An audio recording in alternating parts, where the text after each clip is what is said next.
qual é o lugar que você ocupa dentro do movimento restaurativo e do movimento sistêmico? Essa é uma pergunta muito importante que a gente deve se fazer constantemente. Por que eu acho que é uma pergunta importante? Porque se você compreender a sua posição dentro dessa inovadora proposta de justiça, você vai saber o que você já trilhou e o que você ainda precisa trilhar, né, para compreender melhor e trazer isso para a sua realidade.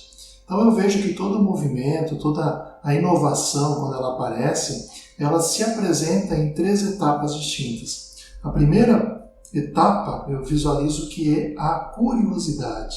Então nós temos sempre numa situação inovadora, e principalmente dentro da justiça restaurativa e do movimento sistêmico no judiciário, nós temos um movimento de curiosidade, daqueles que ainda não têm conhecimento sobre aquilo, mas que acham interessante essa proposta nova, né? Essa proposta diferente. E aí eles vêm até o movimento, eles vêm conhecer, mas com uma finalidade específica de ver o que é. Não é um conhecimento buscado para aprofundar os saberes, mas sim para satisfazer uma curiosidade.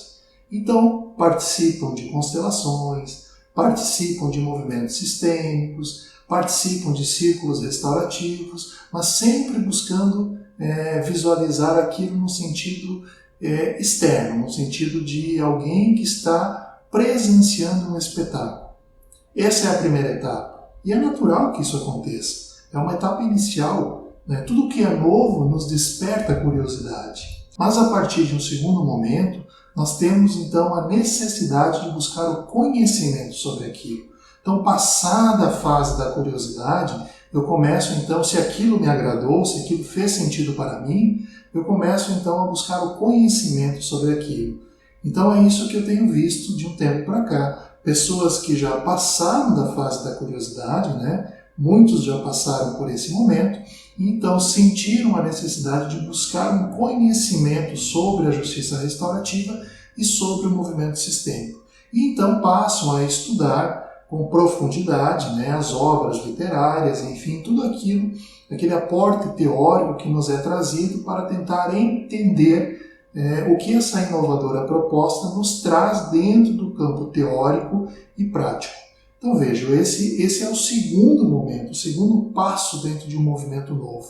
Então o primeiro, a curiosidade, que é suplantada depois pelo conhecimento, pelo aprofundamento, né, do conhecimento científico e teórico e prático, daquelas práticas, daquela teoria que se apresenta. Mas essa segunda fase, em determinado momento, também se torna insuficiente, porque aí vem a necessidade da fase 3, que é a aplicação de tudo aquilo que eu aprendi na minha vida. A aplicação daquilo que eu aprendi na minha profissão, no meu dia a dia. Então é trazer aquela teoria que eu estou estudando, aquele conhecimento, né, que eu estou carreando aí ao longo de tanto tempo para a minha vivência. E esta fase é a mais difícil. Esta é a fase mais complexa e aquela que exige de nós muita paciência conosco, um não julgamento para com nós mesmos, porque é uma vivência diária. Eu trago, por exemplo, a comunicação não violenta. A CNV, como uma técnica maravilhosa, ela passa a ser conhecida, estudada, mas nós temos uma dificuldade muito grande de aplicá-la no dia a dia. E assim também com as práticas restaurativas, assim também com as práticas sistêmicas. Nós vamos para o movimento de constelação, presenciamos a informação que é trazida no campo, e aí depois nós precisamos mudar alguns caracteres da nossa personalidade e do nosso dia a dia. Mudar alguns comportamentos. E nós vimos como é difícil fazer isso. Então nós temos 3 etapas bem definidas dentro do movimento restaurativo e sistêmico. A curiosidade, né, que muitas pessoas ainda estão nessa fase, porque ainda estão se defrontando com esse movimento somente agora. Muitos já passaram por isso, estão na fase do conhecimento, já estão adquirindo conhecimento há algum tempo, já tem uma base teórica, já tem bastante vivência sobre isso, e alguns poucos estão começando a aplicar isso com uma mudança muito significativa na sua vida, na sua profissão. Eu acho que esse é o maior desafio de todos nós nesse momento, é fazer essa passagem, né? Fazer essa transposição entre a teoria para a prática diária e vivencial dos movimentos restaurativos e sistêmicos. Então, observe, você que está estudando, você que está tendo curiosidade de conhecer, observe qual é a etapa que você se encontra.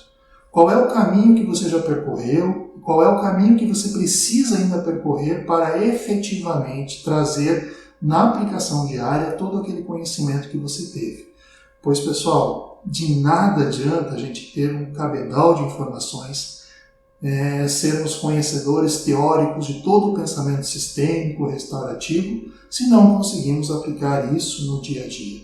Então isso nos serve de reflexão, nos serve como uma observação para nós mesmos, para que a gente possa, quanto antes, sair apenas do plano teórico e virmos para o plano prático.